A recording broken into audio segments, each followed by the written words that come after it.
For this lesson, we're going to be looking at distance, rate, and time word problems. And we're going to use tables to help organize our thoughts.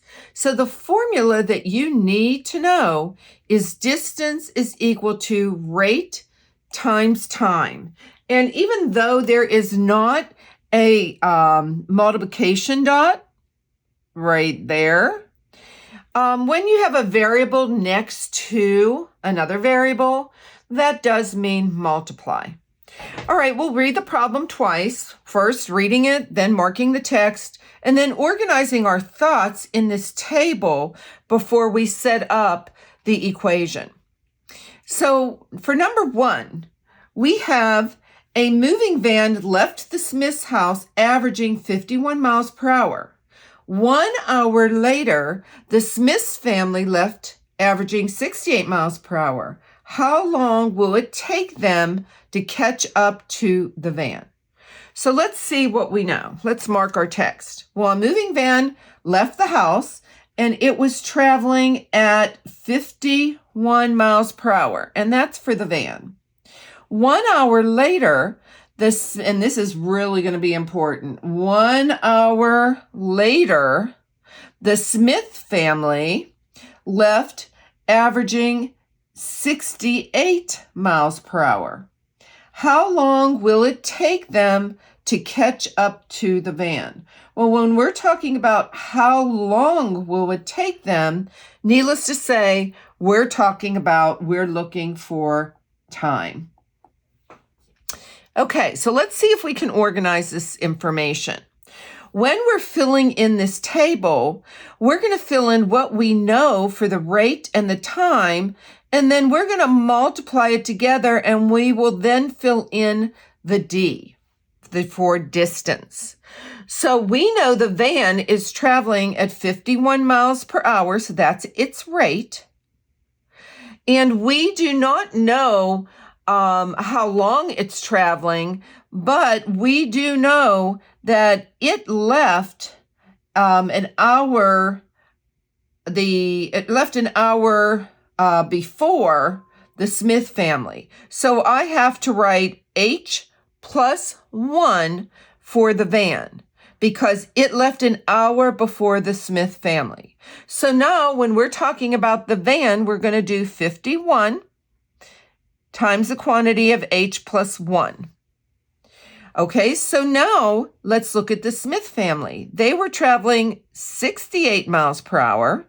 We do not know how long they were traveling, and that's why we have to do the plus 1 here, because the Smith family left an hour later, so we've got to add 1 because he's been on the road for a whole hour before they ever left. So when we go ahead and we write that down, it will be 68H because we multiply those two together. So now we need to know that we want to know how long will it be for them to catch up. That means that their travel times must be equal to each other. So I am going to put my equal sign here, and I'm going to make the two distances actually equal to each other. So I have my 51. Whoops, that's supposed to be a parenthesis, sorry. H plus 1 is going to be equal to 68H. We know we have to do the distributive property, so it's 51H plus, 51 is equal to 68H. We know with solving our equations, we've got to get our H's together, so I am going to subtract 51H to move it to the other side of my equation, and that cancels out. That's exactly what we wanted. So this is 51 equals, and when we subtract, we get a 17H.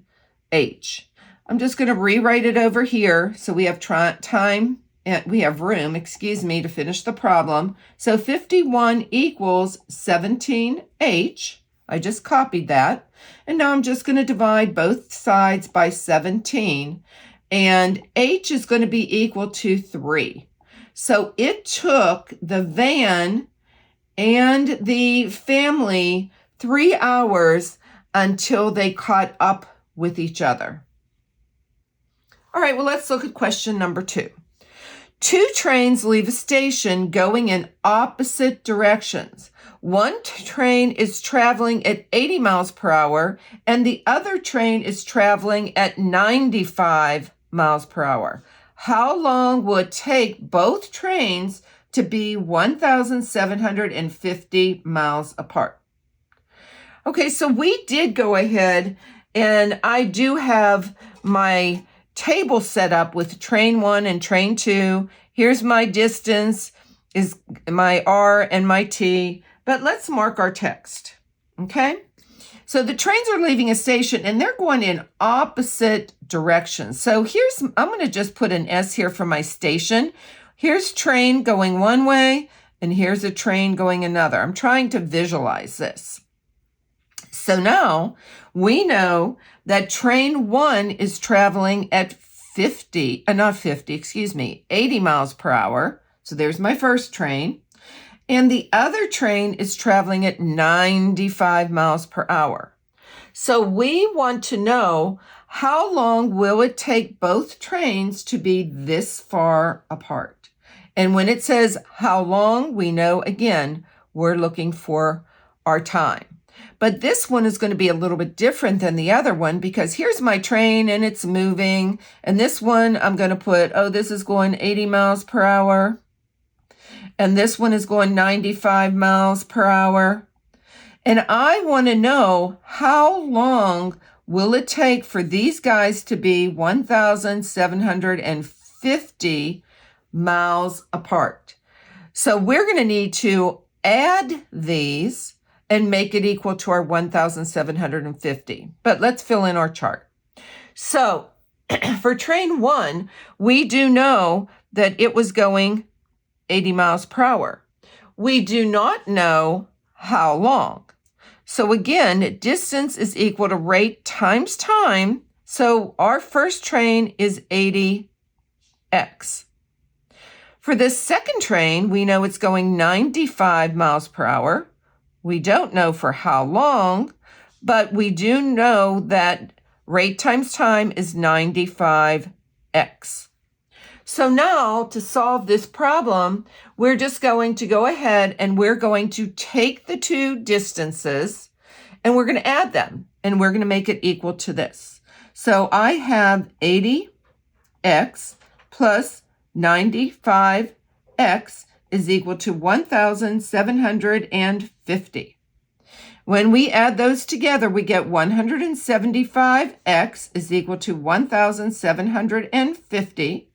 And when we divide by 175, we do get x is equal to 10. So it will take 10 hours for them to be 1,750 miles apart. Making a table to help organize your thoughts and then writing an equation is the way to go when you're having more complex distance, rate, and time word problems. If this video was helpful to you today, please add a like, comment, and most importantly, subscribe for more Math with Marcia. See you again soon.